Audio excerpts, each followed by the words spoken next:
Bienvenue à l'Insolite Podcast, l'épisode numéro 4. Ça va, Christian? Oui, ça va bien, Jean-Michel. Donc, cette semaine, d'entrée de jeu, on veut juste vous dire, il y en a plusieurs qui nous ont demandé où on prenait toutes ces merveilleuses nouvelles-là. Donc, en fait, on prend ça sur l'Internet, mais aussi, on a le site insoliteexpress.com où la majorité des sujets qu'on aborde dans le podcast sont couverts sur le site. Donc, voilà, on vous invite évidemment, si vous êtes très intéressé, à collaborer avec nous. N'hésitez pas à partager le podcast au plus de gens possible. Puis, du même coup, c'est des questions ou des sujets que vous aimeriez qu'on aborde. N'hésitez pas à nous poser des questions. La semaine passée, il y a quelqu'un qui a demandé un petit peu plus sur mon background, qu'est-ce que j'avais fait. D'entrée de jeu, on en parlera plus loin. Quand ça fera plus d'épisodes, j'aime ça faire tenir le mystère. Et les gens en haleine. Ouais. Donc, Christian, je pense que tu as une conférence le 10 mars prochain. Voilà, le 10 mars prochain, effectivement, une conférence au Centre Roussin à Montréal, où je donne des conférences depuis quelques années maintenant. C'est sur la rue Notre-Dame, au 10045 rue Notre-Dame, Centre communautaire Roussin, salle Séguin, Richard et Marie-Claire Séguin. Et cette fois-là, le sujet de la conférence sera les enlèvements extraterrestres. On le sait, ce phénomène donc qui était à peu près unique dans les années 60, s'est multiplié dans les années 70-80. Aujourd'hui, il ne faut pas se le cacher, c'est devenu un incontournable lorsque l'on parle des ovnis et c'est même devenu une espèce de référence culturelle. Qu'on parle des Simpsons, qu'on parle des X-Files, dans la culture populaire, qu'on parle c'est de présent. South Park. Le phénomène des enlèvements extraterrestres est devenu une espèce de référence. Alors, la question que moi je pose et que je vais poser aux gens en salle, est-ce qu'on a la moindre évidence que ces phénomènes-là sont bien réels? On va d'abord commencer par présenter quelques-unes de ces histoires qui sont de véritables classiques. Et ensuite, on va essayer de décanter l'information l'information qui est associée à ces histoires-là. Et je vais aussi parler du travail qui se fait en coulisses, donc le travail de coulisses de supposés experts sur le phénomène des enlèvements extraterrestres. Et croyez-moi, vous allez entendre des choses que vous ne retrouverez pas dans les livres sur les ovnis. Parce que, comme dans bien des choses, là où il y a de l'homme, il y a de l'hommerie, et il y a un petit peu de magouille un peu là-dedans. Donc, on va parler de tout ça. C'est le 10 mars prochain. Puis pour les gens qui voudraient avoir davantage d'informations, simplement consulter mon site Internet, le www.christianpage.ca. christianpage.ca. Ouais, voilà. Cool. Premier sujet cette semaine, Christian, il y a eu du nouveau dans le cas d'Amelia Earhart. Oui, voilà. Et ce que j'aimerais, si tu me permets, Jean-Michel, on va faire un peu un bond dans le passé pour replacer le contexte historique de cette histoire-là. L'affaire concerne Amelia Earhart. Alors, qui est Amelia Earhart? Il faut comprendre qu'il faut remonter à l'époque de l'âge d'or de l'aviation. Donc, on est à la fin, dans la deuxième moitié des années 1920, début des années 1930. Et à ce moment-là, c'est difficile aujourd'hui de se rendre compte de ça, mais les gens qui faisaient des exploits sur des espèces de coucous volants, c'était de véritables héros. Ces gens-là avaient des statuts dignes d'une rockstar. Donc, on pense à Lindbergh, on pense à Blériot en France, et qu'on pense à Amelia Earhart, qui était une aviatrice qui détenait à ce moment-là des records de vitesse, des records de traversée. Notamment, elle est la première femme, non seulement la première femme, mais le premier pilote à avoir fait l'aller-retour au-dessus de l'Atlantique. On sait que Lindbergh l'avait fait en 1927, première traversée de l'océan Atlantique. Il était parti de New York pour se retrouver au Bourget en France. C'était la première traversée de l'Atlantique. Mais le premier pilote à l'avoir fait aller-retour en solitaire, c'est Amelia Earhart. Or, voilà que c'est une héroïne. Une vraie icône de l'histoire américaine. C'est une icône. Et elle a parmi ses amis proches le président Roosevelt et l'épouse du président Roosevelt. Donc, on voit un peu le statut. Elle est l'épouse de Putnam, l'éditeur, le célèbre éditeur. Donc, c'est Madame George Putnam, c'est Amelia Earhart, c'est la vie des présidents. Donc, c'est une superstar. Et voilà qu'elle annonce quelque chose qu'on n'avait jamais fait. Donc, en 1937, elle dit « Je vais faire le tour du monde sur un avion. » Elle ne sera pas seule. Pour l'accompagner, il y aura un navigateur, Fred Noonan, mais ils vont faire le tour du monde. Ça tombe pas bien pour ceux qui disent que la Terre est plate, mais bon. Ouais. Ils vont faire le tour du monde en passant par l'équateur, ce qui n'a jamais été fait. Donc, on est au début de 1900, on est au printemps de 1937. Elle va quitter la Floride. Elle fait une première tentative d'abord de la Californie vers les îles Hawaï, mais à Hawaï, son avion s'écrase sur la piste au moment du décollage, une bévue, un problème mécanique et l'avion s'écrase en bout de piste. On ramène l'avion en Californie, on fait quelques réparations et cette fois, elle décide de faire la traversée, mais cette fois en partant vers l'est. Donc, elle quitte la Floride. On est au printemps de 1937, elle quitte la Floride et les trucs vont plutôt bien. Elle gagne l'Amérique du Sud, ensuite l'Europe et donc à chaque fois elle se pose, on fait un ravitaillement de l'appareil. L'appareil est un avion spécialement conçu pour cette traversée. Il s'agit d'un Lockheed Electra qu'elle a modifié, qui est devenu une espèce de réservoir de carburant volant parce que tu l'as bien compris, ça demande énormément de carburant à faire un trajet comme celui-là. Et puis tout va plutôt bien jusqu'au 2 juillet 1937. À ce moment-là, Amelia et son copilote, son navigateur, Fred Noonan, se trouvent à Lae, en Nouvelle-Guinée. Et c'est le passage le plus difficile du vol. Elle est fatiguée, Noonan l'est également. Ils doivent quitter Lae pour se rendre à l'île Howland. L'île Howland, c'est un atoll dans le milieu du Pacifique. Il n'y a rien, là. Hein? On comprend, c'est une île de corail sur laquelle il n'y a absolument rien.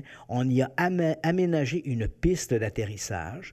La US Navy a déployé dans le secteur un navire, l'Itasca, qui doit essayer de guider l'aviatrice, qui va être une espèce de balise pour ramener l'avion jusqu'à l'île Howland. L'avion doit se poser, on doit le ravitailler et à partir de là, elle va gagner les îles Hawaï et de Hawaï, la Californie, et elle aura complété son tour du monde.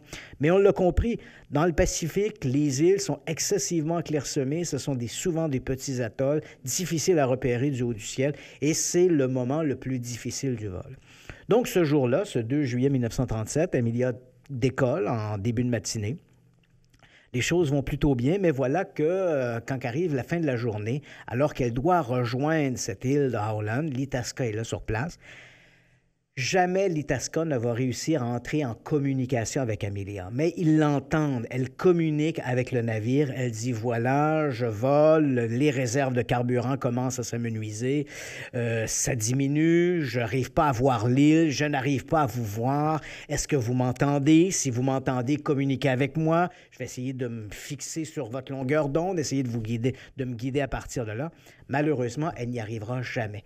De l'Itasca, on tente de communiquer avec Amelia, mais visiblement, elle n'entend pas les communications avec le navire et on ne retrouvera jamais Amelia Earhart. Donc, ça devient la disparition d'Amelia Earhart, qui est une icône, comme tu l'as mentionné, une héroïne américaine. Ça devient le plus grand mystère de l'aviation.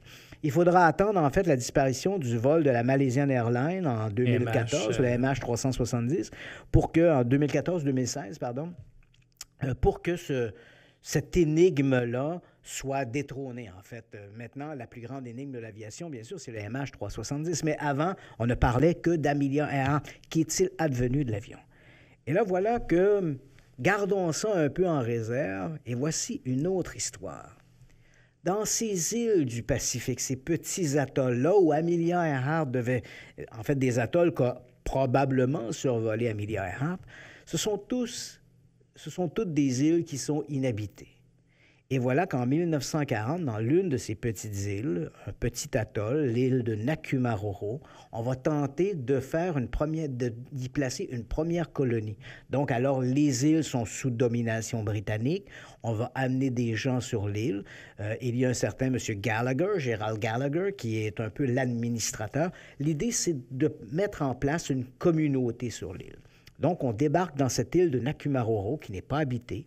On y arrive, on essaie de regarder quelles sont les réserves d'eau potable, est-ce que le sol est fertile à une plantation, à de l'agriculture. Et au moment où tous ces gens-là travaillent, on va trouver la moitié d'un squelette. En fait, on va trouver 13 os qui représentent, puis on parle de gros os, là. On parle les fémurs, le tibia, on parle d'un crâne, la mâchoire. Donc, on trouve ces ossements-là. Aux côtés de ce squelette partiel, on va trouver une boîte qui aurait contenu un sextant. La boîte est vide, mais c'est une boîte qui aurait contenu un sextant. On trouve également une partie d'une chaussure féminine. Donc, on récupère ces objets et on les apporte à M. Gallagher et on va creuser, on va fouiller autour. Bon, on dit, on a trouvé ces ossements-là, on retourne sur place, on fouille. On va réussir à démontrer qu'il y a eu visiblement une tentative de survie. Donc, on pense à un naufragé ou une naufragère qui se serait retrouvée là. On a des traces de feu. On trouve également une coquille de tortue. Donc, visiblement, ce naufragé a essayé de se nourrir. Il est décédé. Et déjà à ce moment-là, la rumeur voudrait qu'il pourrait s'agir des ossements d'Amelia Earhart. Parce qu'effectivement, l'île de Nakumaroro était une île qui faisait partie, en fait, dans la région où elle se trouve. L'île de Nakumaroro aurait pu être un choix intéressant pour Amelia Earhart. Imaginons si on se met à sa place, nous sommes dans l'Electra, on est perdu quelque part au-dessus du Pacifique Sud, on cherche un moyen de se... Ben oui. Mais là, évidemment, elle ne trouve pas l'île Holland, donc elle va vers le nord, elle va vers le sud, et invariablement, dans cette démarche, dans ces étapes pour essayer de trouver l'île Holland, il est possible qu'elle se soit retrouvée au-dessus de l'île de Nakumaroro. Et si ses réserves de carburant étaient réellement très basses et que c'était devenu pour elle urgent d'amérir ou d'atterrir, l'île de Nakumaroro aurait pu être un choix intéressant. Donc déjà, on a cette rumeur. Est-ce que ces ossements pourraient être ceux de Amelia Earhart? Donc on met tout ça dans une boîte et on envoie ça aux îles Fidji, où là, il y a une école de médecine et tout ça est remis à un médecin en anthropologie médicale, médico-légale, le docteur Woodless. On lui remet donc ces ossements-là et le docteur Woodless, on se rappelle, on est en 1940. Le docteur Woodless regarde ces ossements-là et il arrive à la conclusion qu'il doit s'agir des ossements d'un homme d'âge moyen, plutôt trapu, et qui devait faire à peu près 5 pieds 5, 5 pieds 6. Il parle possiblement d'un Européen, mais il pourrait aussi s'agir d'un métis, donc mi-européen, mi-polynésien. Et avec cette conclusion-là, il dépose son rapport en 1941, et voilà, merci, bonsoir, c'est terminé. Or, tu comprends que la médecine médico-légale et l'anthropologie médico-légale de 1940 n'étaient pas ce qu'il est aujourd'hui. Exactement. On faisait des espèces de calculs un peu, j'allais dire arbitraire, mais pas tant que ça, mais quand même, c'était un peu léger. On calculait, par exemple, que la longueur du fémur multipliée par 2,6, par exemple, devait représenter à peu près la taille complète de l'individu. Donc, à partir des calculs semblables, le docteur Woodless arrive à la conclusion qu'on est en présence d'un homme de 5 pieds 5, peut-être un Européen ou un métis polynésien européen, mais indubitablement un homme. Donc, depuis, on a perdu les ossements, mais on a encore le rapport du docteur Woodless. Et voilà que cette semaine, dans le journal de Forensic Anthropology, donc un magazine, un périodique scientifique publié par l'Université de la Floride, on a le docteur Richard Jans, Richard Jans, qui a fait une étude qui est attachée à l'Université du Kentucky, qui a décidé de faire une analyse, de reprendre en fait cette analyse du Dr. Woodless et de regarder quels étaient les paramètres sur lesquels il s'était basé. Et bien sûr, en faisant les corrections que impose aujourd'hui l'anthropologie médico-légale, parce que, évidemment, on a peaufiné les méthodes de recherche. Et lui, le Dr. Jans, en faisant ce travail-là, il arrive à la conclusion que le Dr. Woodless a peut-être erré sur quelques données et qu'en fait, les ossements trouvés, ces 13 os retrouvés, pourraient très bien correspondre à 99% au gabarit d'Amelia Earhart. Coup de théâtre. Donc, coup de théâtre. Donc, ces ossements qu'on a perdus depuis et qu'on avait entre les mains depuis 1940 pourraient peut-être avoir été les ossements d'Amelia Earhart. Donc, venant confirmer un scénario, d'ailleurs un scénario qui est entretenu depuis des années par un groupe de chercheurs, d'archéologues en aviation, un groupe aux États-Unis, dans la région de Washington, qui s'appelle Tiger. Et ce groupe Tiger entretiennent cette hypothèse depuis quelques années que Amelia Earhart et Fred Noonan ont améri juste à côté de l'île de Nakumaroro. Ils auraient survécu, ou elle aurait survécu, pendant quelques jours, quelques semaines, dans l'attente de secours qui, malheureusement, ne sont jamais venus. Et elle est décédée, naufragère, sur son île. Et puis voilà, les ossements auraient été trouvés 3 ou 4 ans plus tard, lors de cette tentative de colonisation de l'île de Nakumaroro. Donc, peut-être l'un des plus grands mystères de l'histoire l'histoire de l'aviation est peut-être enfin résolue à partir d'un rapport d'anthropologie médico-légale vieux maintenant de 75 ans. Cette personne-là, si elle était encore en vie, ce médecin-là aurait de la pression de démontrer, faire la démonstration que ça tient toujours. Absolument. Donc, voilà, ben écoute, moi j'adore ce personnage-là. Ça fait ce personnage-là comme si c'était uniquement un personnage, cette héroïne-là. Personnage historique important. Absolument. Bon, je ne sais pas trop comment amener le prochain sujet, Christian, mais savais-tu que... Ouais, savais-tu que... Commençons comme ça. Savais-tu que tu peux obtenir une certification en ghost busting à Montréal? Et je le vois déjà dans tes yeux, Christian. C'est déjà ce que je pense un peu de toute cette... Tu as très certainement envie de vivre cette expérience-là. Bien sûr. Moi, je veux dire, je ne me sentirai complet qu'avec ce certificat de ghost busting. Oui, parce que c'est ça. Il faut faire face à la réalité de la vie. Ouais. Une belle parole vide de sens, quand même. Oui, voilà. Bon, là, d'entrée de jeu, je tiens juste à le dire, Christian, puis même de notre côté aussi, des fois du côté d'Insolite Express, on se fait souvent taxer d'être très négatif auprès des différents groupes de chasseurs de fantômes. Voilà. Je ne vais pas commencer de débat là-dessus. J'en ai déjà fait, j'ai déjà fait partie d'un groupe. On n'a rien contre tous ceux qui le font pour le plaisir. En fait, on n'a rien contre ceux qui le font tout court, mais c'est sûr qu'on peut tout simplement pas cautionner le fait que des gens tentent de gagner leur vie en vendant des choses qui ne sont pas démontrables. En fait, ouais. Là, on expulse des entités de maisons, d'entreprises. Fait que d'entrée de jeu, on est capable de se dire qu'on ne veut pas nuire, en fait, aux gens qui font ces choses-là pour le plaisir. Sauf qu'à un moment donné, il y a quand même une limite. Tu sais, moi, je mets ça dans le même sens que les gens qui vont rencontrer des médiums, voir des gens pour se faire tirer au tarot, ce genre de choses-là. Je veux dire, entre toi et moi, t'es peut-être bien mieux de dépenser ton argent dans ça que de dépenser ton argent t'acheter de la drogue, des cigarettes, faire du gambling ou quoi que ce soit. Voilà. Tu sais, il n'y a pas de problème là. D'ailleurs, c'est bien que tu me tendes la perche de cette manière-là parce que tu as tout à fait raison. C'est-à-dire que beaucoup de gens qui nous regardent ou des gens sur Insolite Express, on fait souvent des commentaires en disant « Oui, mais Christian Page est toujours un peu sur le dos des chasseurs de fantômes. » Alors que dans les faits, les chasseurs de fantômes, comme tu l'as mentionné, les Ghostbusters, en soi, ne me dérange pas. C'est pas ça qui me dérange. C'est-à-dire que c'est tout à fait légitime de croire en quelque chose. On croit aux fantômes, on croit aux ovnis, on croit aux extraterrestres, peu importe. Et les activités qui en découlent sont tout à fait justifiées ou justifiables. Pour moi, le problème, et il est là le talon d'Achille de cette histoire-là, c'est que la plupart, malheureusement, des gens qui font de la chasse aux fantômes, des Ghostbusters, le font en disant « nous faisons de la science ». Et c'est là, pour moi, que le discours accroche. C'est de prétendre que ce qu'ils font devient de la science, et ça devient de la science parce qu'ils manipulent des instruments. Mais ce n'est pas parce que moi, j'ai un marteau que je deviens, a fortiori, un menuisier. Tu comprends? Donc, ces gens-là ont beau manipuler, ça donne un faux sentiment de science.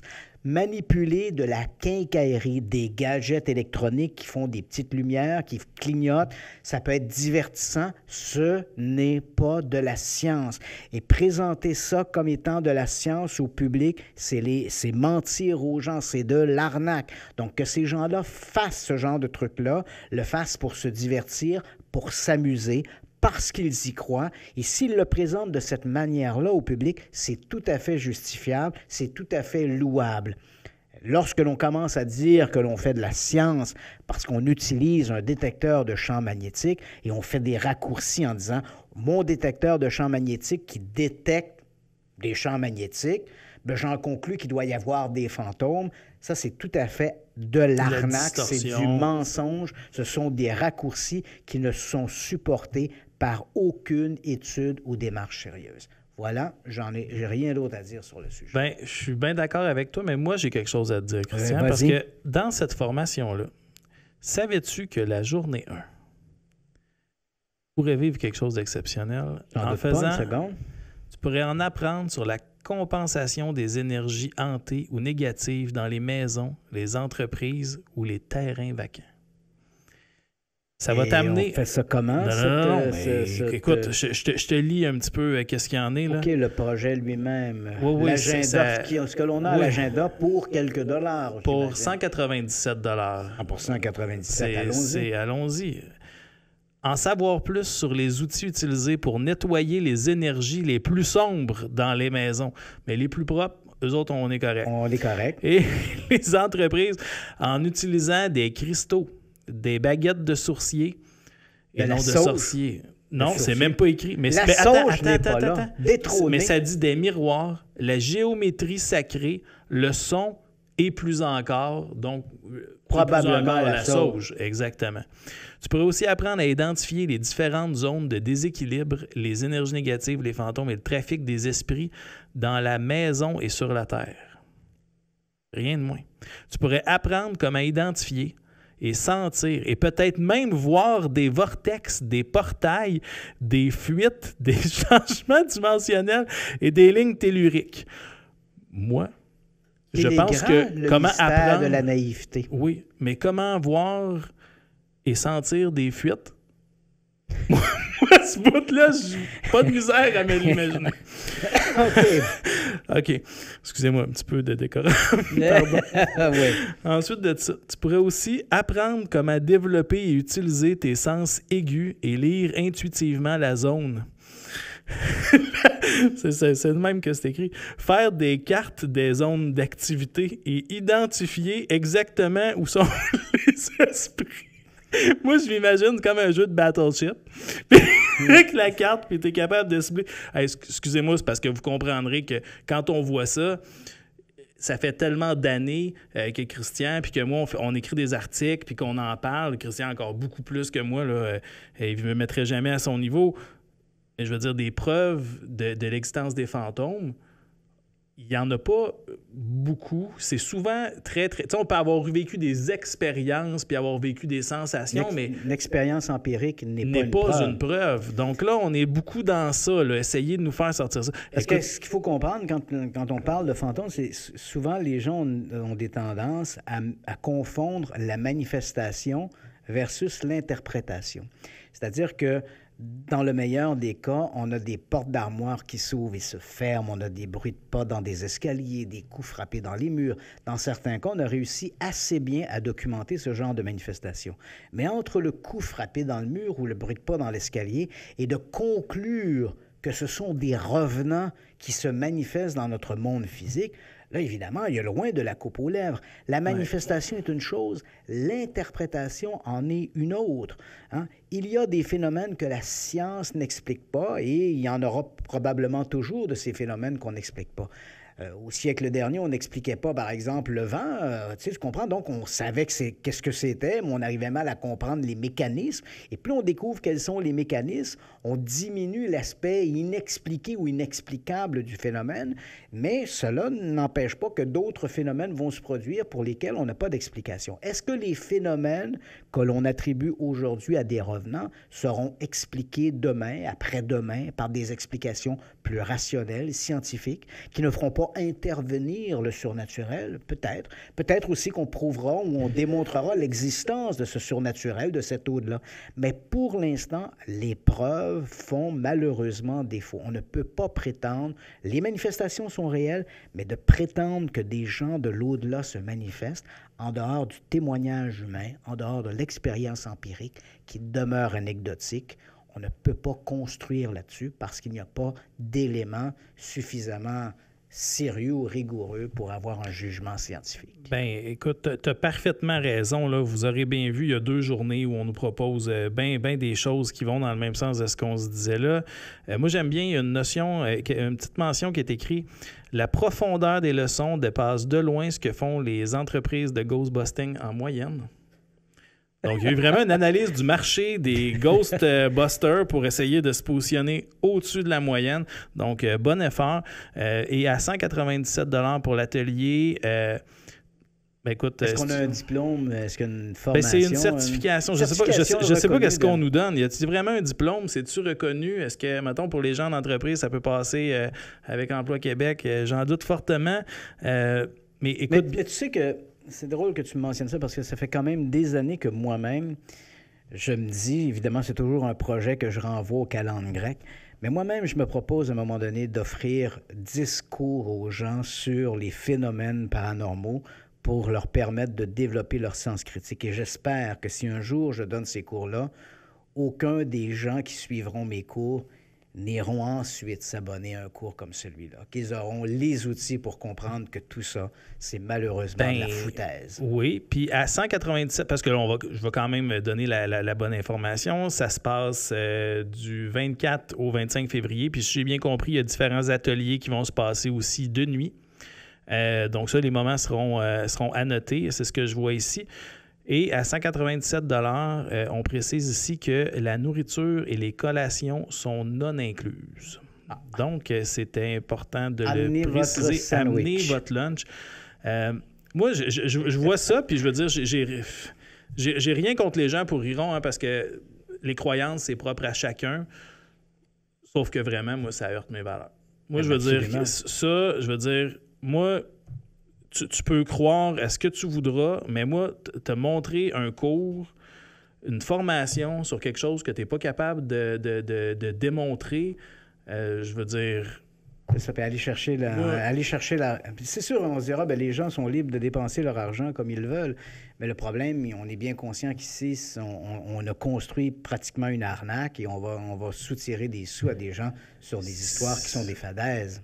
Ben absolument. En fait, puis j'aimerais bien ça. Si jamais il y a des gens qui y vont, ben écoutez, faites-nous un petit recap de ça. Puis si jamais, écoute, vous sortez de là puis vous voyez les preuves, parce que moi, c'est certain que si j'irais là, la première chose que je ferais en arrivant, c'est vraiment de demander, bon, 197 $, j'imagine que je vais voir des fantômes, je vais voir des entités, je vais savoir comment nettoyer la maison, mais comment je vais avoir la certitude, tu sais. Puis surtout, si moi, après ça, j'ai la certification pour le faire, j'ai besoin de me pratiquer.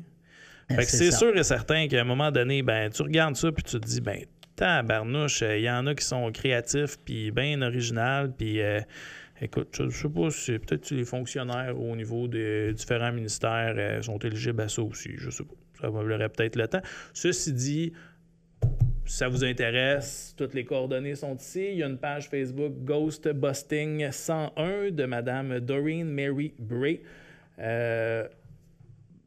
Ben moi, c'est venu me piquer ça cette semaine. Fait que je voulais juste vous le partager. Puis encore là, on ne juge pas les gens qui pourraient s'intéresser à ça. C'est juste que nous, ça ne nous intéresse pas du tout.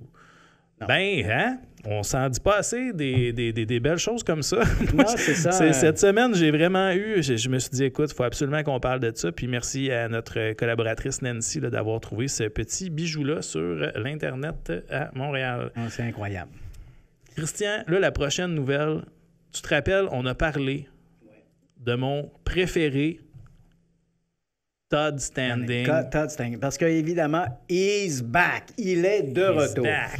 Donc, mais en fait, restons dans les choses sérieuses. Hein? Ce que je veux te parler cette semaine, et Todd Standing sera du lot, je vais te parler du Bigfoot. En fait, il y a eu plusieurs nouvelles concernant le Bigfoot. On s'en sort pas. C'est le 4e épisode. C'est la 2e fois qu'on en parle. Voilà. Donc, l'histoire, en fait, c'est il y a quelques jours... On devient Finding Bigfoot. On va en parler tout le temps.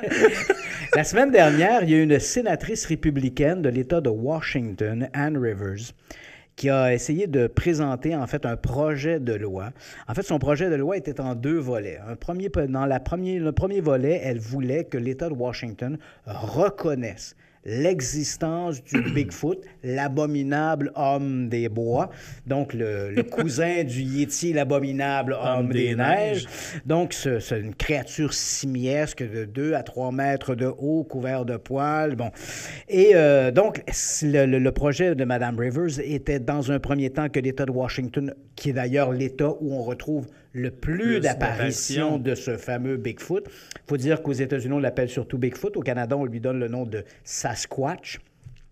qui est un nom dérivé des Autochtones Salish qu'on retrouve le long de la côte ouest américaine et canadienne et qui signifie, en fait, c'est pas tout à fait le même mot, mais c'est un dérivé du mot qui voudrait dire « le vieil homme de la forêt ». Donc, ça, c'est ce que veut dire Sasquatch. Et aux États-Unis, bien évidemment, à cause des empreintes, les empreintes de pieds qu'il laisse, des empreintes qui font 40-50 cm de long, bien, on l'a surnommé Bigfoot. Donc, cette Ann Rivers, cette sénatrice Ann Rivers, demande que l'État de Washington reconnaisse le Sasquatch Bigfoot comme étant un cryptide, donc un animal inconnu de la science, mais bon, qui existe bien et bien, qu'il existe bel et bien, qui deviendrait donc un cryptide qui aurait une reconnaissance officielle dans la faune de l'État de Washington. Donc, ça, c'était le premier volet de son projet.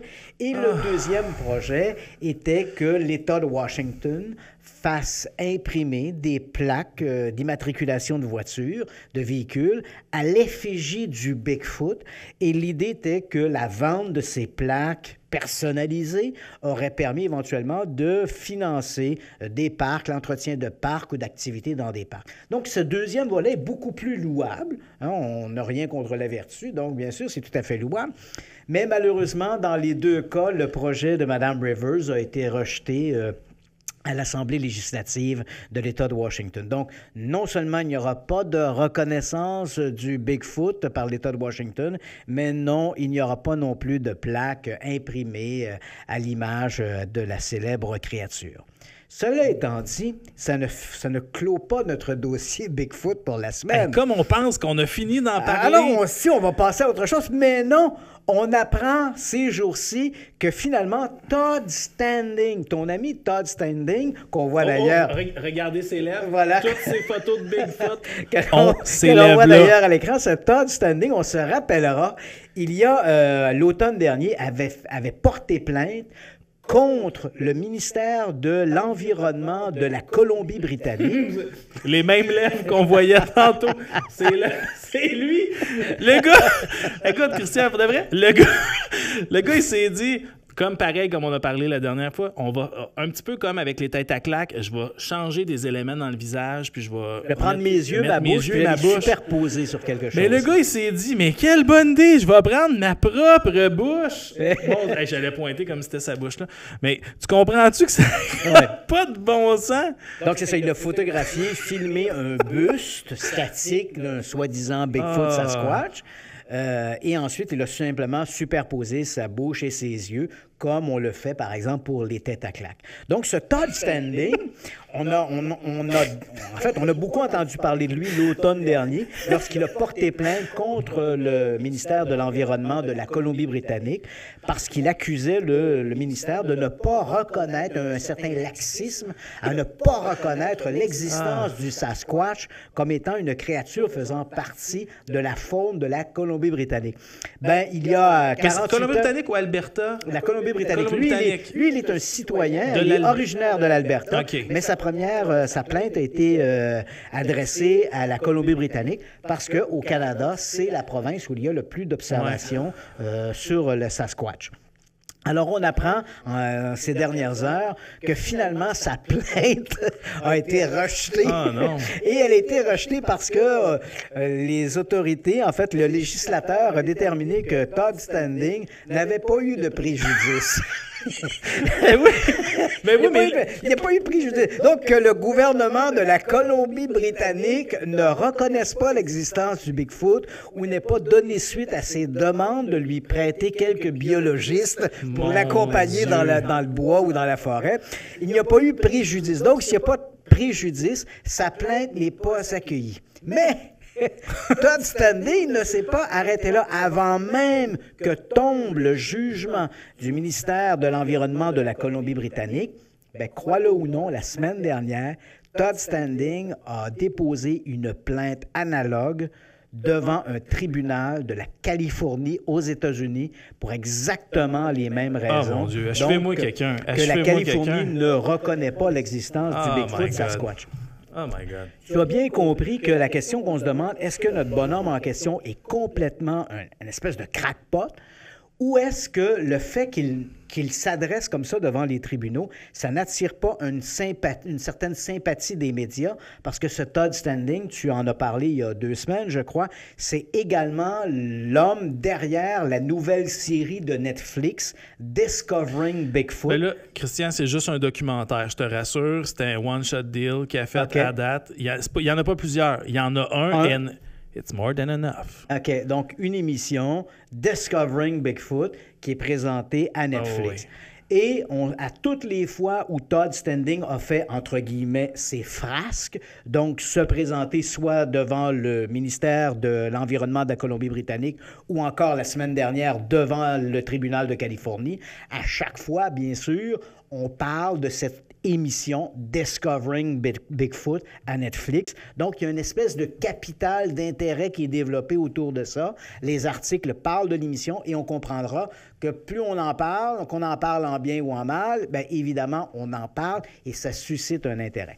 Quoi qu'il en soit, maintenant, on sait qu'il n'y aura pas de suite à sa plainte déposée contre le ministère de l'Environnement de la Colombie-Britannique. On verra maintenant ce que les Américains feront de la plainte de M. Todd Standing, mais c'est vrai que c'est un joyeux luron avec toutes ces démarches auprès des autorités pour cette reconnaissance du Bigfoot, d'autant plus que sur toutes les tribunes, il dit tenir ou détenir des preuves accablantes de l'existence de la créature, alors que l'on sait maintenant que parmi les images qu'il présente, il y a celle de ce fameux buste, une image en gros plan du soi-disant Bigfoot. En fait, si c'était vrai, ce serait l'image la plus proche que l'on a, parce que toutes les fois qu'on nous montre des images du Bigfoot, c'est toujours une créature au loin dans un bois, derrière des arbres. Oui. Alors là, on avait... Elle cligne des yeux. Et là, on avait en premier plan un buste, un très gros plan rapproché du Bigfoot. Malheureusement, une analyse démontre que ce sont les yeux de Todd Standing et bien sûr ses lèvres qui ont été superposées sur le buste en question. Je te relance la balle, mon GM. Non, ben, tu sais, il n'y a rien d'autre à dire sur Todd Standing quand même. Allez voir Discovering Bigfoot. Puis dites-nous si vous croyez à Bigfoot après. Là, vous allez venir exciter autour d'un trou dans le sol, 4 arbres collés ensemble, puis un gars qui vous dit dans le noir « There's one Bigfoot over there », puis un autre over there, puis qui dit « Go away! Go away! » Puis... Mais tu vois, c'est comme, hey, j'aurais pu faire ça dans mon salon dans le noir, tu sais. T'aurais pas plus vu, c'est n'importe quoi, là. Mais Discovering Bigfoot, c'est dans la même foulée aussi que de cette fameuse série qui était Searching Bigfoot, non, Finding Bigfoot, où on est rendu à 8 ou 9 saisons et encore, bien sûr, on n'a jamais vu la créature. On a des gens qui se promènent d'un boisé à un autre en voyant des branches d'arbres brisées, des empreintes, des soi-disant empreintes dans le sol, souvent pas très convaincantes. Et qui, la nuit, frappe sur des arbres dans l'espoir. Il se croit. Mais tu sais, au moins dans ça, tu sais, un petit peu comme les Ghost Hunter, les Ghost Adventure, puis tout ça. Tu sais, au moins, versus ce documentaire-là, ben, tu sais, ils se sont forcés quand même pour faire un petit montage, montrer. Tu sais, tu peux voir un petit peu l'esprit d'aventure, l'esprit de camaraderie qui vont se compter des peurs. C'est plate parce qu'ils se prennent trop au sérieux dans chacune des émissions que j'ai nommées. Mais au moins, tu sais, c'est un petit peu divertissant pour ceux qui s'intéressent à ça. Là. Je dis bien ça. Là. Je suis pas en train de dire que à la fin de semaine, je m'en vais m'enclencher bien gros. J'ai assez donné dans ça. Mais en même temps, au moins, il y a un petit... Tu sais, Finding Bigfoot, tu les suis, tu vois les places qu'ils visitent dans le monde. Tu peux te dire, c'est des belles forêts. 7, 8, 9 saisons, c'est quand même beaucoup quand même. Oui, puis pour pas l'avoir trouvé, il y a toujours quelqu'un qui finance ça. Oui, c'est ça. Bon. Là... Vous vous dites certainement, mon Dieu, ça va pas en s'améliorant dans ce podcast-là. Ben, le prochain sujet, j'espère que toi, ton dernier après, il est quand même pas pire parce que moi, ce sujet-là, écoute... Il prend l'eau. Oui. Au niveau du plaisir, bon, regarde, on va en parler. J'écoute quand même beaucoup de choses sur Netflix et quelqu'un m'avait parlé cet automne de suivre le documentaire Extraordinary de Stan Romanek Story. Mm-hmm. Pour ceux qui ne connaissent pas Stan Romanek, c'est quelqu'un qui, depuis un certain nombre d'années, affirme être en contact avec des extraterrestres et D'avoir été enlevé à plusieurs reprises. À plusieurs reprises, d'avoir rencontré des gens qui ont revu après ça dans la vraie vie. Écoute, l'histoire est abracadabrante et c'est... On l'écoute, tu te dis, crème, s'il a vraiment vécu ça, c'est fou. Mais là, c'est quand tu te mets à voir des vidéos qu'il a filmées. Écoute, ça, là, c'est un extraterrestre qui a pris en photo. Ça aussi. À un moment donné, là, c'est comme... OK. Bon, je veux bien, là, mais il n'y a rien qui tient la route regarde encore. Mais bon, plus je le regarde, puis plus je me dis qu'on pourrait arrêter ça là. Mais en même temps, ce qui est bien important de réaliser, c'est que, il fait quand même beaucoup d'argent avec son podcast. Pas son podcast, avec son documentaire qui a été publié. Là, au moment où on se parle, un petit fou rire qui s'installe, mais je vous le dis, c'est quand même divertissant. Écoutez, on dirait les lèvres à Todd Standing, c'est pas drôle. Qu'est-ce que c'est convaincant? Mais écoutez, le documentaire, c'est quand même... Pour de vrai, regardez-le, c'est amusant. Moi, je l'ai regardé au complet. Puis après ça, je me suis dit, bon, c'est encore un petit 2 heures de perdu. Mais où j'ai eu un petit peu de plaisir pour de vrai après, c'est que j'ai regardé différentes entrevues qu'il avait données sur l'extraterrestre qui regarde. Ça, c'est incroyable. C'est un extraterrestre au bord de la porte et on entend sa réaction à lui quand il voit ça. Moi, je vous le dis, si jamais c'est vrai puis je voyais ça, je devenais tétanisé et je chiais dans mes shorts tout ce qui pouvait sortir right now. Tu comprends-tu que je l'ai là, ben raide. Si je vois ça, je me lève la nuit puis je tombe là-dessus. Écoute, puis je dis pas qu'il y en a qui n'ont pas vu ça, mais ça, c'est un extraterrestre puis que... En tout cas, tout ça pour dire que, bon, il y a des études qui ont démontré que c'était vraiment... C'était du toc. Mais, bon... Jusque-là, son documentaire, il est quand même divertissant. Là, ça fait du bien quand même d'extérioriser ça. Puis merci de me prendre au sérieux avec mon excellent sujet. Et il y a eu quand même une autre vidéo qu'il a faite où j'ai quand même eu beaucoup de plaisir à rire. En fait, il y a une émission, un podcast en fait australien, je crois, qui faisait une entrevue Skype avec lui. Mais clairement, c'est comme s'il n'avait pas réalisé... Comment je te dirais bien ça? C'est comme s'il n'avait pas réalisé la grandeur du frame autour de lui dans l'image. Fait que, c'est comme si on ne voyait pas ici. Mais là, à un moment donné, il reçoit quelque chose sur lui, mais on voit clairement que c'est lui qui a fait provoquer, qui reçoit quelque chose. Là. Okay. Mais à un moment donné, là... Puis en passant aussi, ce gars-là, je mets ça on top comme si c'était hyper anodin. Mais là, j'en allais justement te le dire. J'attendais que tu lances la balle, mais là, ce monsieur Romanek a pris un peu du plomb dans l'aile parce qu'il y a eu des accusations criminelles sur des comportements inappropriés de nature sexuelle, là, quand même. Là. Ah ouais, regarde. Il y a de quoi qui vient de bouger là, dans ces affaires. Hey, c'est fou, mais regarde bien. Il lance un crayon, mais on le voit qu'il se lance un crayon. On le voit qu'il se lance un crayon. Regarde bien. Il s'est lancé un crayon en arrière! Il s'est lancé un crayon en arrière! Puis après ça, il fait comme... Mon Dieu, qu'est-ce qui s'est passé là? Phil, passe-moi le crayon qui est là. Passe-moi le crayon qui est là. Tiens. Ben, voyons donc. Qui aurait pu se douter? Hey!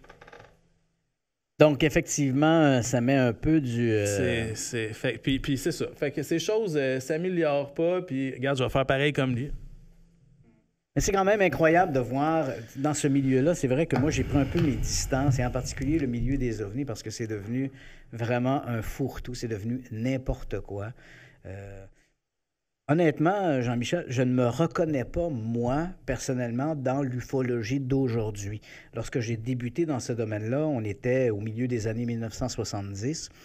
J'étais membre de diverses associations, UFO Québec et d'autres organismes du même genre. Et à cette époque, on colligeait les observations d'OVNI, on allait rencontrer des témoins, on allait sur le terrain. Et il y avait une espèce de rigueur qui était donnée à l'évaluation des témoignages. Et aujourd'hui, c'est devenu n'importe quoi. On a l'impression que les amateurs d'OVNI ont été coulés un peu dans un même moule. On croit à peu près n'importe quoi. On n'a pas de sens critique. C'est amusant que tu mentionnes ça. Cet après-midi, je nommerai pas de nom, mais j'écoutais une entrevue qui avait été donnée par un membre d'une association ufologique du Québec. Et il donnait cette entrevue, et à un moment donné, il commence à dire Ah, vous savez, la mémoire, il y a des gens pour qui la mémoire est une façon d'oublier un événement qui s'est passé. Qui il est, lui, pour dire ça, alors que ce n'est pas vrai. Tous les spécialistes en mémoire savent, et on le sait, depuis la peur satanique des années 80, il y a eu des procès autour de ça. La mémoire occultée est un mythe, ça n'existe pas. Les gens peuvent ne pas vouloir se rappeler un événement parce qu'il est traumatisant, mais cet événement-là, il est dans leur mémoire. Il n'a pas été effacé de leur mémoire. Donc, c'est n'importe quoi. C'est des vieilles histoires qui ont été véhiculées dans les années 80. On a l'impression que comme si la science n'avait pas évolué, ou elle évolué, mais en marge du milieu des ovnis. C'est-à-dire que les amateurs d'ovnis se sont mis à croire toutes sortes d'histoires, et en particulier dans le cas des enlèvements extraterrestres. Oh, les extraterrestres nous disent d'effacer notre mémoire, les extraterrestres font ci, font ça, alors que l'on sait, l'évolution des sciences aux côtés des neurosciences montre que non, la mémoire ne fonctionne pas de cette manière-là, puis l'idée qu'on efface la mémoire, tout ça, c'est de la foutaise. Mais parce que ça a été véhiculé dans les années 80, plutôt que de se mettre au diapason de la science, mais qui serait, d'une certaine façon, une roche dans le soulier, on préfère faire l'aveugle, continuer d'entretenir des vieilles croyances des années 80 pour duper les gens, parce qu'on n'en est plus là. La science n'en est plus là. On connaît de mieux en mieux les mécanismes de la mémoire. Et si tu ne te rappelles pas quelque chose, Jean-Michel, que je te mette sous hypnose ou que je te mette une flamme en dessous des pieds, tu t'en rappelleras pas davantage. La mémoire n'est pas quelque chose qui se ravive de cette manière-là en utilisant de l'hypnose. C'est de la, devrais-je le répéter, c'est de la foutaise. La mémoire n'est pas malléable comme on peut le croire avec l'hypnose de cette manière-là. On ne peut pas ramener un souvenir qui a été effacé. Donc, quand on continue de prendre des gens, les placer en état d'hypnose et leur demander « Rappelez-vous, votre enlèvement par des extraterrestres, était-il deux, était-il gris? » Toutes ces histoires-là... Excuse-moi, je vois des images en arrière qui reviennent, puis c'est... Donc, bref, tout ça pour dire que c'est un peu de la... t'avoir coupé, là. C'est un peu de la foutaise, tout ça, mais bon, effectivement, et quand on voit des images comme celle-là, t'as aucun sens critique. Puis je suis pas là pour dire non, tout ça n'est pas vrai, il n'y a rien là-dedans. Au contraire, si je suis encore là aujourd'hui, 41 ans après j'ai débuté dans ce milieu-là, on est en juillet 1976, et aujourd'hui, on est au moment où on se parle, on est en février 2018, et je suis encore là à te parler de phénomènes paranormaux. Bien, c'est bien parce que j'y ai trouvé quelque chose d'intéressant là-dedans. Et il y a de 5 à 10 % des phénomènes rapportés qui valent réellement la peine qu'on s'y intéresse, qui sont des défis à l'entendement, qui sont des questionnements pour la science. Mais il y a tellement de... n'importe quoi, pour ne pas dire de gros mots, c'est déconcertant, et ça, c'en est un exemple. Écoutez, je vous l'avais dit, ça a fait comme ça, l'émission à date. Ouais. Puis là, on finit ça vraiment fort. Christian, sujet... Ça fait une belle passation, hein? Oui, bon, en fait, c'est vrai qu'on reste dans l'univers un peu des extraterrestres. Et on le sait, donc, depuis les années 60, on a mis les bouchées doubles dans l'espoir de capter des signaux radio d'origine extraterrestre. On se rappelle, le projet est né d'ailleurs, peu de gens savent, mais le projet au départ s'appelait le projet Ozma, hein, du Oz pour le magicien d'Oz. Donc, les premiers, disons, architectes de ce projet d'écoute radio extraterrestre en 1960, dont notamment Frank Drake, à qui on doit la fameuse équation de Drake qui disait, voici, il existe possiblement tant de civilisations extraterrestres, faisait partie donc de ces pionniers. Le projet s'appelait Ozma. Il est devenu éventuellement le projet SETI pour un acronyme qui faisait Search for Extraterrestrial Intelligence. Pour beaucoup de gens, on a découvert ce projet-là, ou les gens ont découvert ce projet-là par le cinéma avec le film Contact avec Jodie Foster, qui est basé sur un roman de Carl Sagan. Donc, et depuis quelques années, on parle beaucoup de cette écoute de signaux radio. On le sait, les Chinois, d'ailleurs, viennent de donner le coup d'envoi au plus gros radiotélescope au monde. Et une partie de l'utilisation du radiotélescope sera tournée vers, justement, cette écoute de messages intergalactiques. Jusqu'à maintenant, évidemment, l'évolution de la science a permis de passer de 2 ou 3 canaux qu'on écoutait en simultané à des millions de canaux qu'on écoute maintenant en simultané. Jusqu'à maintenant, on n'a jamais capté un signal radio digne d'être interprété comme étant un signal radio extraterrestre de manière non équivoque. C'est vrai qu'en 1977, en août 1977, on avait capté un signal qui a duré à peu près 1 minute. On sait qu'il venait de la constellation de la Lyre, mais c'est amusant parce que... Tu parles du wow signal. Voilà, c'est amusant parce qu'on l'appelle le signal wow. Pourquoi? Parce que l'un des astronomes qui était attaché au projet, le matin en entrant au bureau, il faut se rappeler qu'on est au milieu des années 70, et il y avait des imprimantes à matrice avec des longues feuilles qui sortaient de l'imprimante jusqu'au sol, et ça s'empilait.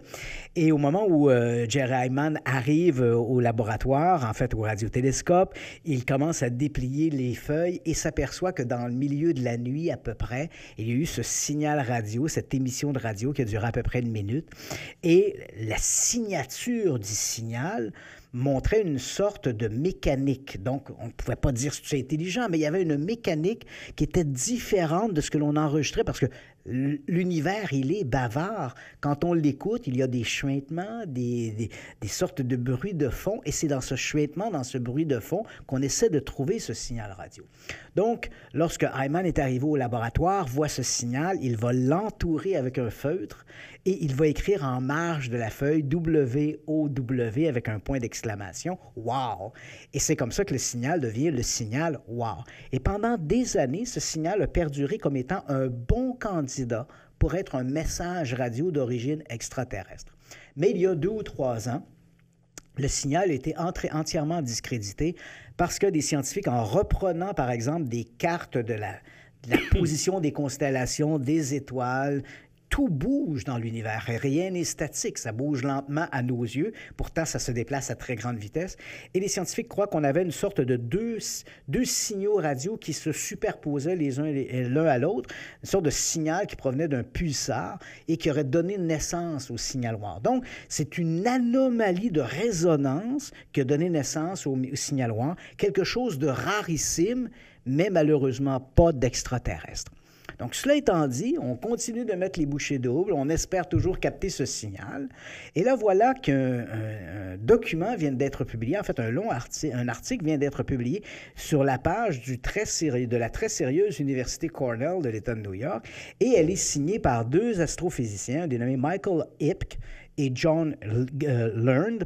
Et les 2 scientifiques, en fait, se sont penchés sur toute la dynamique du message extraterrestre, et eux arrivent à la conclusion que si on reçoit un message extraterrestre, donc je rappelle les noms, Michael Ipk et John Learned, ces 2 scientifiques-là disent, si on reçoit un message extraterrestre, c'est bien de se dire, c'est un message extraterrestre, mais évitons de le décoder. Et pourquoi? Parce qu'eux soutiennent que comme on ne sait pas qui envoie le message, il est difficile, dans un premier temps, arriverait-on à le décoder? Et si on le décode, l'information qu'on pourrait tirer de ce signal-là ou de ce message-là risquerait d'être compromettant pour l'humanité. C'est-à-dire qu'on ne sait pas ce qu'on va décoder, et si on applique ce que l'on décode, bien évidemment, ça risque davantage de nous mettre dans une situation dangereuse que de nous apporter des bienfaits. Et qui plus est, le danger serait de vouloir y répondre, puisqu'on ne sait pas qui envoie le signal, on ne connaît pas ses intentions, et ses intentions pourraient être belliqueuses ou agressives. Et c'est amusant parce que par ce contexte-là, ils rejoignent déjà un point de vue qu'endosent plusieurs astrophysiciens. On n'a qu'à penser, par exemple, à Stephen Hawking, qui a souvent dit « c'est bien d'écouter l'espace, mais évitons de signaler notre présence parce qu'on ne sait pas qui écoute. » Donc, si on envoie, nous, un signal, qui va recevoir notre message et comment ils vont réagir. Donc, ces 2 astrophysiciens, dans cet article publié, comme je l'ai mentionné, sur la page de l'Université Cornell, nous disent attention, dans le même ordre d'idées, ce que l'on pourrait décoder d'un tel message pourrait être dangereux pour l'humanité, pourrait nous mettre en péril, et vouloir y répondre serait d'autant plus dangereux. Donc, voilà pour ce qui est de cette communication avec les extraterrestres. Encore faut-il espérer recevoir un signal radio extraterrestre. C'est quand même, ce qui était quand même intéressant, on le sait, ces dernières années, énormément de nouveaux candidats se sont inscrits pour la vie extraterrestre, pas forcément une vie intelligente, mais on parle par exemple qu'on pourrait peut-être trouver des formes de vie primitives sur, par exemple, Encelade, qui est une lune de Saturne, ou Europe, tu l'as mentionné, une lune de Jupiter. Donc, ce sont des candidats qui sont propices à avoir des formes de vie primitives, mais des formes de vie. Et les gens qui travaillent au programme SETI, donc avec la multiplication des antennes radio que l'on tourne vers le cosmos, l'augmentation des canaux radio que l'on peut suivre, qu'on peut balayer en simultané, toute cette augmentation fait que les scientifiques sont excessivement optimistes et les gens de SETI parlent même qu'ils ont la conviction, en tout cas, ils partagent la conviction que d'ici les 20 prochaines années, nous aurons sans aucun doute capté un signal radio du cosmos qui va prouver sans l'ombre d'un doute qu'il y a d'autres civilisations avancées dans l'univers. Parce qu'il est là le débat. On le sait tous, et je pense maintenant que c'est endossé par l'ensemble de la communauté scientifique, la vie doit pulluler dans l'univers. Il doit y avoir des centaines de milliards de planètes sur lesquelles il doit y avoir des formes de vie. Mais combien de ces planètes recèlent des formes de vie intelligentes qui se seraient développées au point d'avoir une structure hiérarchique de civilisation? La question demeure. Est-ce que la Terre est la civilisation la plus évoluée? Puis évidemment, quand on regarde ce que l'on fait, nos réalisations ne sont pas toujours à la hauteur, mais est-ce qu'on est la civilisation la plus évoluée du cosmos? Est-ce que les lois de l'univers feraient qu'avant d'arriver au stade où nous, on en est rendu, est-ce que les civilisations s'auto-détruiraient ou seraient détruites par des cataclysmes, par exemple, comme des météorites ou des trucs comme ça? On oublie souvent que sur Terre, on en est à peu près, si ma mémoire est bonne, on en est à la 3e phase de vie. C'est-à-dire qu'à 2 reprises, à peu près toutes les formes de vie qui existaient sur Terre, à peu près 80 à 90 % des formes de vie qui existaient sur Terre ont été balayées par des catastrophes. Donc, on se rappelle tous celle qui a fait disparaître les dinosaures, qui est la chute d'une météorite dans le golfe du Mexique il y a quelque chose comme 65 millions d'années. Mais on en était à la... On s'en rappelle. On s'en rappelle, bien sûr. Mais avant ça, il y avait déjà eu aussi une extinction massive. Donc, on en est... Est-ce que c'est un mécanisme naturel que des planètes seraient soumises à des extinctions? Et est-ce que la vie sur Terre serait l'un des stades les plus évolués? Donc, peu de chances de trouver des civilisations plus avancées. En fait, c'est le débat. Est-ce que nous sommes... Non pas la question n'est pas de savoir est-ce que nous sommes seuls, mais est-ce que nous sommes la seule civilisation évoluée du cosmos? Bien, bon, moi, j'aurais tendance à dire que tantôt, on a eu bien du plaisir à parler du cas de Stan Romanek parce qu'on s'entend que... C'est pas très sérieux. Pas très sérieux. Mais tu sais, j'y crois, moi, qu'il y a de la vie, que ça pullule partout. J'y crois même qu'ils sont peut-être déjà entrés en contact avec nous. Par contre, tu sais, tantôt, tu disais... ça rend la mémoire floue quand il y a des enlèvements. Ben, tu sais, bizarrement, ça rend toutes les photos d'OVNI bien floues aussi. C'est ça. Fait qu'ils sont vraiment très, très avancés, là. Ouais. Moi, j'aimerais te raconter une anecdote à un moment donné qui m'avait comme fait réfléchir. Je me trouvais à New York et j'ai eu peut-être des gens se rappelleront, j'avais fait une série pour Z-Télé qui s'appelait Enquête sur les OVNIs. On était en 2003, à peu près 2003-2004. Et dans le cadre de cette série, j'ai eu la très grande chance de me retrouver à faire une entrevue avec Michio Kaku, donc ce scientifique d'origine, cet Américain d'origine japonaise, qui est considéré un peu comme le nouvel Albert Einstein. Il est l'un des grands scientifiques. Probablement que les gens qui suivent un peu cette actualité de l'astrophysique, l'espace, connaissent qui a une émission Curiosity, je crois, à Discovery. Donc, ce Michio Kaku me reçoit. Il enseigne l'astrophysique à l'Université de New York. Je pense que c'est le New York College.